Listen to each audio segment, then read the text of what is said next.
Today we're gonna be talking about African Commonwealth again. And for those of you who have not yet followed or subscribed to my YouTube page, I'm gonna keep emphasizing, please do well to follow my YouTube page, which is African Commonwealth, because come January 2026, I will begin streaming a very powerful podcast that's going to be headquartered in Nairobi. This African Commonwealth podcast, I will take it to all 54 African countries. And I will also take this podcast to African diaspora communities in Jamaica, in Antigua, in Barbados, in Trinidad, in Turks and Caicos, in Bermuda, in the Bahamas, in Puerto Rico, in Cuba. So the African Commonwealth podcast, AC podcast that I'm going to begin, it's going to be for continental Africans and for African diaspora, wherever they may find themselves. I am an unrepentant Pan-Africanist. I am an unrepentant Pan-Africanist. But I believe in Pan-Africanism with practical applications that will ignite a global African economic revolution. I am not the type of Pan-Africanist who stands on the street corner and be marching power to the people, power to the people. No. I love what some of my brothers and sisters are doing who are Pan-Africanists, like Dr. Umar Johnson. But I believe in practical applications, implementable economic revolution, because I think the most effective form of revolution is economic revolution. That is my lane. My lane is economic revolution. Because without economic revolution, you cannot support even an armed revolution. You need economics to support.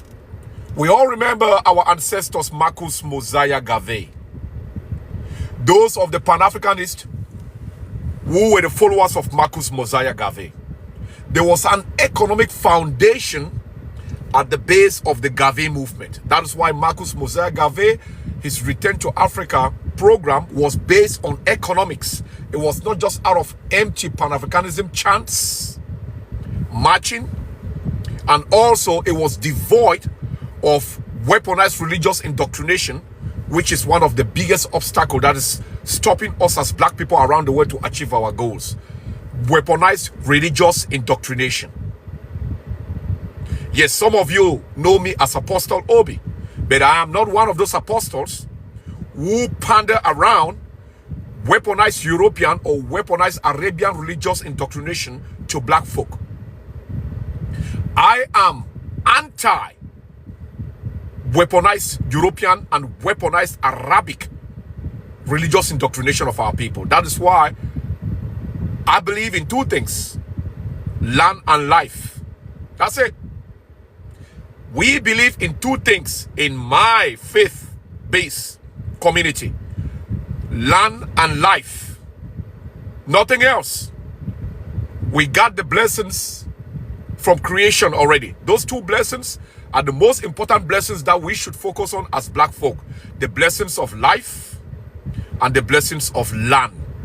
Because think about it, when the slave masters, when the slave drivers came into Africa, the colonizers came to Africa and different parts of the world, they came for those two blessings. The colonizers came for two blessings: the blessings of life and land. They came to steal our land, and they came to steal our lives. So those are the two blessings that we need to focus on as black folk. My camera is moving. Just bear with me, please. Bear with me. The camera is moving sideways.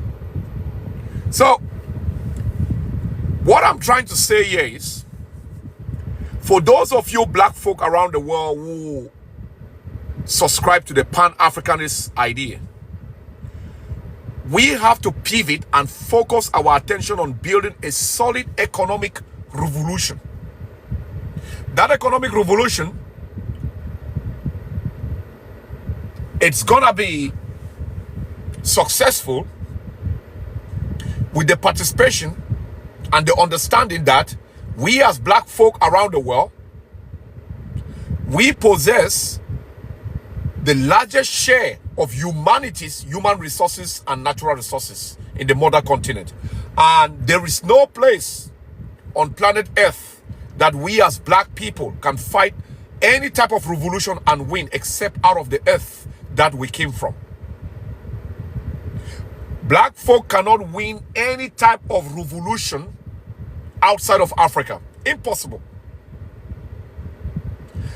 Black folk, no matter if they are Afro-Caribbeans or African-Americans or Afro-British, we cannot successfully win any revolution outside of the mother continent, where we're supposed to draw our defensive lines and project our power from there. We need a base to defensive lines and project our power from there. We need a base to project our power, whether it be economic power or military power. For those of you who are militarily inclined, we need to be able to build a defensive line. You cannot build a defensive line outside of the geographical space where you arise from.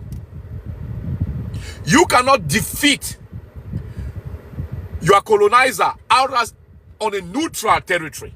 You can defeat your colonizer in your own geographical space where you originate from. You understand? That is why you cannot, no group in the world can defeat the Chinese in China. Like the Chinese president Xi Jinping said, anybody would think of attacking China, 1.5 billion Chinese will bash their heads on the wall of steel.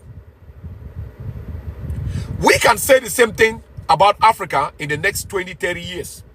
Anybody who try to come and invade Africa economically or militarily, 1.6 or 1.5 or 2 billion Africans by 2030 or 2040 will bash their head on the African wall of steel. We can't say that right now because we don't have a defensive line. And that defensive line, economically, socio-economic, cultural, and political, has to be built in Africa for all black people around the world. I made a live the other day. I was talking about African Gen Zs. African Gen Zs are the most important group of black people in the world today. I had a lot of supporters and I had a lot of pushback when I did that live. The Gen Zs in Africa, they are the most consequential black people in the world today. I'll tell you why. Majority of them might be poor, but most of them are educated. And the second part of it, the Gen Zs in Africa, they are the custodian of the greatest natural resources on planet Earth. Not their corrupt leaders, as they may think. Not their corrupt politicians, as they may think, who sell their natural resources to the highest bidder outside of Africa. African youths, especially the Gen Zs, they are the most consequential black folk in the planet today because they are the custodians of African natural resources that should be of benefit to black people all around the planet. That is why most of my businesses in Africa, I try to connect African diasporans with African Gen Zs who are capable to collaborate and work together for the benefit of the people in Africa and the people who are African descendants outside of Africa. That is why this revolution that I'm talking about is going to be ignited through different facets. I'm into commercial farming. I'm into commercial fish farming. I'm into I run farms in Africa, in East Africa specifically, commercial fish farms, and also I'm into crops like garlic, like onion. We just planted a lot of onion. We planted a lot of garlic and we sold them. Now we are planting long cayenne pepper, and we are planting pumpkin seeds for pumpkin flour, right? Flour like you used to make bread or to make the ogali or the different things that they call in West Africa fufu. In East Africa is ogali. For people who have diabetes, they can use that type of the pumpkins to make ogali or make fufu that doesn't, affect their, their blood sugar. So I'm into that type of agriculture, commercial agriculture. And that commercial agriculture, I have a lot of people that are employed, young Africans that are working with me while I develop global market for the local community as well. But one of the other things that I'm doing as well is trying to encourage African diaspora to begin African offshore banking. African offshore banking is the most effective form to ignite a global African economic revolution. African offshore banking is the most effective and viable pathway for African diasporans or people of African descent to ignite a global African economic revolution. I said this yesterday. I had a lot of people who DM me and they wanted to get more information how to begin offshore banking in Africa, because there are some countries in Africa with very, very effective and good banking governance, like Ghana, like Kenya. Kenya is one of the best. The Kenyan banks, they operate like multinational banks, and the Kenyan banks are free of political manipulation. They have one of the best banking systems in the continent. That is why you see even the United Nations is moving their headquarters from New York to Kenya. That is why you see International Monetary Fund and all these other big organizations, even the Gulf states, they are opening bank branches in Nairobi, because Nairobi is emerging to become the continental African banking capital. Yes, I have most of my offshore banking in Africa in Nairobi. My office is in Nairobi, Haile Selassie Bolivar. So I am inviting you all, continental Africans and African diasporans, especially if you are from Nigeria or Ghana, Cameroon. Don't just say because I was born in Nigeria or born in Cameroon or born in Zimbabwe, I'm not going to invest in another African country. You are deceiving yourself. The richest black man in Africa, the richest black man in the world, Dangote, don't just invest in Nigeria where he's from. Dangote invests in a lot of African countries. There are a lot of Cameroonians who are rich, like Dan Polo is a billionaire. He owned most of the high rises in South Africa, in Johannesburg. It's a Cameroonian, but you will not know. A Cameroonian billionaire, Dan Polo, owns a lot of high rises in Johannesburg, in South Africa. There are Gambians who own commercial real estate in Lagos, Nigeria. There are Kenyans who have commercial farms in Enugu, in Nigeria. That is how we should be moving forward. I mean, I know African Americans now who own commercial farms in Africa. So for those of you who don't have the capital to do all this type of international businesses, there are things you can do. There are several things you can do. You can actually begin participating in that African economic revolution by engaging and doing offshore banking. I said that yesterday. A lot of people didn't understand what I was saying. And so I had a lot of DMs. Some banks in Africa, especially in Kenya, the interest rates for savings accounts might go all the way from 6 to 9%, depending on the type of accounts you open. And you don't have to be a citizen of Kenya to open a bank account in Kenya. There are certain procedures you can do. You don't even have to live in Kenya to do offshore banking in Kenya, to do offshore banking in Ghana, to do offshore banking in Morocco, to do offshore banking in South Africa, to do offshore banking in Benin, in Senegal, in Mauritius, in Seychelles, in Tanzania, in Uganda, in Rwanda.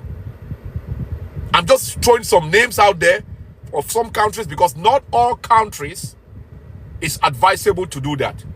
I'm not going to tell you to go do offshore banking in Mauritania or in Libya, even in Egypt or Tunisia or Algeria. I'm not going to tell you to go do offshore banking even in Nigeria or Cameroon.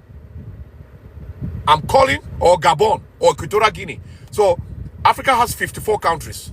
We have done thorough research and see the countries in Africa that have an independent monetary policy and good banking governance. Those are the countries that we gonna be encouraging you and showing you the steps on how you can begin offshore banking, because you can start, say, open a offshore banking account in Nairobi, Kenya, with Kenyan Commercial Bank or Diamond Trust Bank in Kenya, any of those equity bank, and you are putting $50 a month.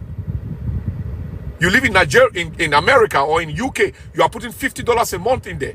In 1 year, if you are making 6% interest rate or 9% interest rate, because it's a commercial account, it's a business account, do you know how much money you're gonna have in that account? And if you are putting more, by the time 1 year reaches, maybe you have 100,000 in that, 100,000 USD. That already qualifies you now to start processing an investor's visa that can lead to dual citizenship. You can become an African American with a Kenyan citizenship, with a Ghanaian citizenship, with a Beninese citizenship, so because it's imperative that those of us who are looking at participating and competing globally, dual citizenship is necessary.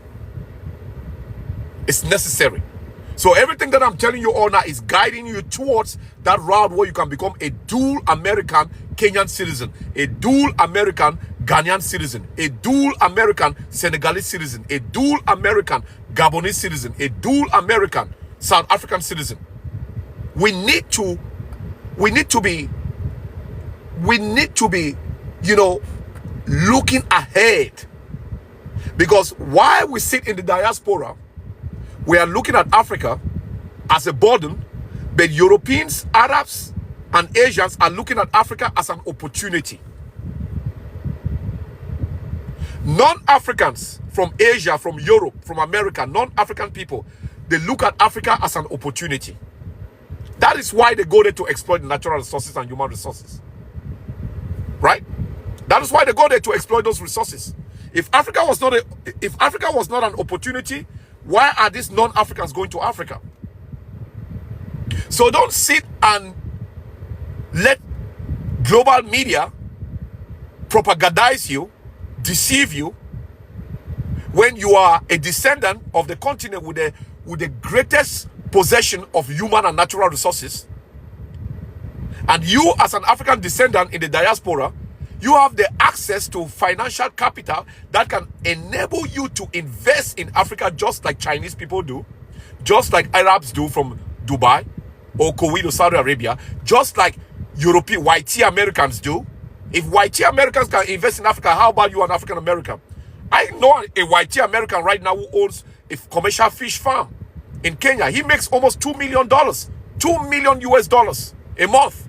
It's a massive commercial fish farm. I would rather an African American own that fish farm that's making $2 million, because that $2 million can help him in Africa and also help his family in America. This is how we should be looking at Africa. Is an opportunity. It's an asset for us as black people around the world. It's come a time when black folk, continental Africans and African diaspora, should stop looking at Africa as a liability. Africa is not a liability, it's an asset, a real asset that we can use to regain our dignity back as black people globally. So I'm calling upon you all who are watching me.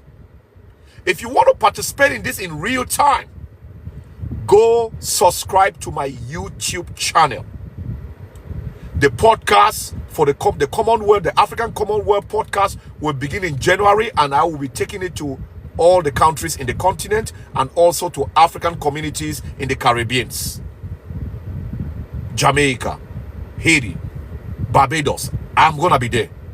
I've traveled to most of these places, but I'm taking the podcast there to actually do more research and opening and have conversation on how we can integrate the global black economy. Because right now, the global black economy is not integrated.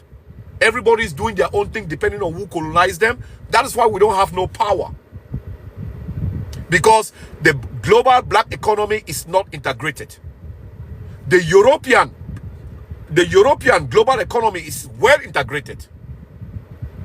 The Asian global economy is well integrated.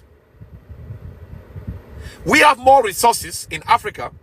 We have more human resources because we are the most populated people in the planet, race on the planet, but our economy is not integrated globally. That is why what we do, we are playing supporting role for others to get rich and dominate us. Then we get rich individually instead of getting rich in a commonwealth fashion. We are getting rich in an individual, self-centered basis. Individually getting rich or self-centered riches does not benefit the community. Thus, the respect will never come for us if we don't grow our commonwealth.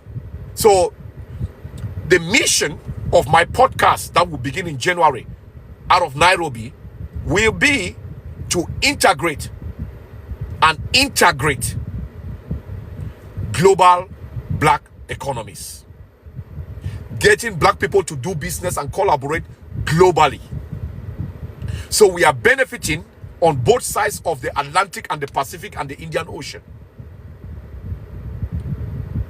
Black folk must ignite this economic revolution to benefit black folk on both sides of the Atlantic, the Pacific, the Indian Ocean, and the Mediterranean Sea. This is the only way we're going to come out of the quagmire that we find ourselves. The quagmire of continually and perpetually playing a supporting role, massively subcontracting our intellectual capacity and our physical prowess for the financial benefit of non-African people around the world that turn around and use this intelligence of black people that we subcontract for a paycheck to dominate us socioeconomic and politically. It's come a time when a black brother, African American brother, who know how to produce something, who is an engineer, can move to Liberia and start a tire company, buying rubber from the rubber farmers in Liberia and making tires, exporting the tires back to America. Those are the type of things that we're going to be discussing in this podcast at the African Commonwealth podcast, scheduled to begin in January. We're also going to be discussing how we can show you step by step on how to invest in Africa as a foreign investor without living in Africa. I'm talking to you all now from the Northeast United States, but there are people in my farm working right now in East Africa. We even had a small accident today. One of my workers in the farm, I just got a call this morning before this live show. One of the workers had an accident in the farm. He didn't have a gumboots on and he was bitten by a snake. So my project manager called me and this guy was transported with the ambulance to the hospital and got an anti-venom shot. And he's back and fine. So, this is the type of things that we want to show African diasporans that are possible. So you can come from Nigeria, but you can still invest in a commercial fish farm in Tanzania. Because remember, you are going where the demand is. East Africa is 500 million people. You can come from Togo. We can show you how to invest in a fish farm or in a livestock farm in Uganda. Africa belongs to all of us. It does not matter which country you are from, so long as you are a descendant of that continent, including our African American or African diaspora brothers and sisters. is their birthright too. That is why the African Commonwealth podcast will be a great place for you all to learn about how to move forward with this type of investments, to learn about how we are igniting an African economic revolution in the continent. Currently today, there are a lot of young agro-millionaires popping up across the continent. In Zimbabwe, as young as in their late 20s, they have become agro-millionaires in farming, in commercial farming. I know a white guy from England. He's 30 years old. He's a white guy, but he owns a commercial farm in Kenya. Another one from America owns a commercial farm in Ghana. We have to move into those places and stop these people.